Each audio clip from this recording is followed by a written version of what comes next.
நவராத்திரி அப்படிங்கிறதே ஒரு perfectly design hormone therapy அப்படின்னு சொன்னா ஆச்சரியமா இருக்குல்ல. அதை பத்தி நம்ம பார்ப்போம். இப்போ நம்ம வெல்னஸ் சென்டர்ஸ்லாம் போனா என்ன நடக்கும்? நம்ம கையில ஒரு சார்ட் கொடுப்பாங்க, அதுல டே டு டே பிளான்ஸ் இருக்கும். அதோட சேர்த்து நம்மளுக்கு ஒரு ஃபுட் சார்ட்டும் கொடுத்துருப்பாங்க. நவராத்திரிக்கும் இதே டிசைன் தாங்க. நவராத்திரியை 9 நாளா பிரிச்சிருப்பாங்க. அந்த 9 நாள்ல மூணு நாளா தனித்தனி செக்மெண்ட்ஸா பிரிச்சுட்டு கடைசி நாள் விஜயதசமி அப்படின்னு சொல்லியிருப்பாங்க. நவராத்திரியில முதல் 3 நாள துர்கா அப்படின்ற தெய்வத்துக்கு உரியது அப்படின்னு நம்ம சொல்றோம்.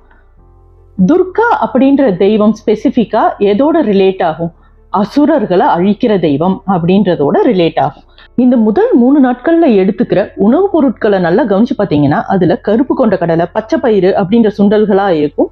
இதுல அயர்ன், ஃபோலேட் அப்படின்ற சத்துக்கள் அதிகமா இருக்கிறதுனால நம்ம உடல்ல இருக்கிற கழிவுகளை வெளியேற்றத்துக்கு அது மிகவும் உதவுது. நம்மளை பொறுத்த வரைக்கும் அசுரம் எதுங்க? நம்ம உடம்புல இருக்கிற டாக்ஸின்ஸ் தான். ஸோ இந்த 3 நாட்களை டீடாக்ஸ் பீரியட் அப்படின்னு நம்ம சொல்லலாம். அடுத்து வர்ற 3 நாட்கள் லக்ஷ்மிக்கு உகந்த நாட்களா நம்ம செலிப்ரேட் பண்றோம். லக்ஷ்மி அப்படின்ற தெய்வம் எதோட நம்ம ஒப்பிடுறோம்? வளத்தோட ஒப்பிடுறோம். இந்த காலகட்டங்கள்ல நம்ம பட்டாணி, காராமணி, வெள்ளக்கொண்ட கடலை அப்படின்ற உணவுப் பொருட்களை எடுத்துக்கிறோம். அதுல ஜிங்க் அண்ட் ஹெல்த்தி ஃபேட்ஸ் அதிகமா இருக்கு. இது என்ன செய்யும் அப்படின்னா நம்ம உடல்ல இருக்கிற எஸ்ட்ரோஜன் அப்படின்ற ஹார்மோனை பேலன்ஸ் செய்யும். இது நம்ம உடலை உள்ளிருந்து பொலிவேற்றும். இதை நம்ம கண்கூடாவே பார்க்கலாம். நம்ம ஸ்கின், ஹேர் இது எல்லாமே பொலிவுறும். அடுத்த 3 நாட்களை நம்ம சரஸ்வதி அப்படின்ற தெய்வத்தோட ஒப்பிடுறோம். அவங்க யாரு? ஒரு காம், மெடிடேட்டிவ், ஞானத்துக்கான கடவுள் அப்படின்னு நம்ம கும்பிடுறோம். அதே போலதான் இந்த பீரியட்ல வேர்க்கடலை, எள்ளு, கொள்ளு இப்படிப்பட்ட சுண்டல்களா சாப்பிடுவோம். அது கிரவுண்டிங் ஃபுட்ஸ் அப்படின்னு சொல்றாங்க.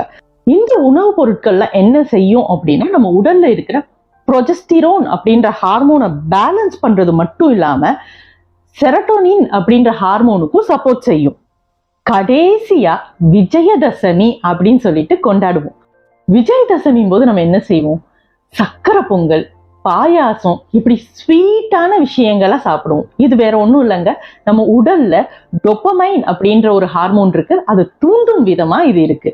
அது மட்டும் இல்லாம ஜட்டா அக்னி அப்படின்றது நம்ம டைஜஸ்டிவ் ஃபயர், அதையும் இன்க்ரீஸ் பண்றது மட்டும் இல்லாம நம்ம உடல்ல எனர்ஜியை ரெஸ்டோர் செய்யும். இப்படிதாங்க நவராத்திரி அப்படின்றது ஒரு கம்ப்ளீட் பேக்கேஜ் ஆஃப் ஹார்மோன் தெரப்பியா விளங்குது. நவராத்திரியோட ஃபுட் சயின்ஸ் தெரிஞ்சதுக்கு அப்புறம் மைண்ட் ப்ளோயிங்கா இருக்குல்ல. இனிமே நீங்க நவராத்திரியில சுண்டலை மிஸ் பண்ண மாட்டீங்க தானே?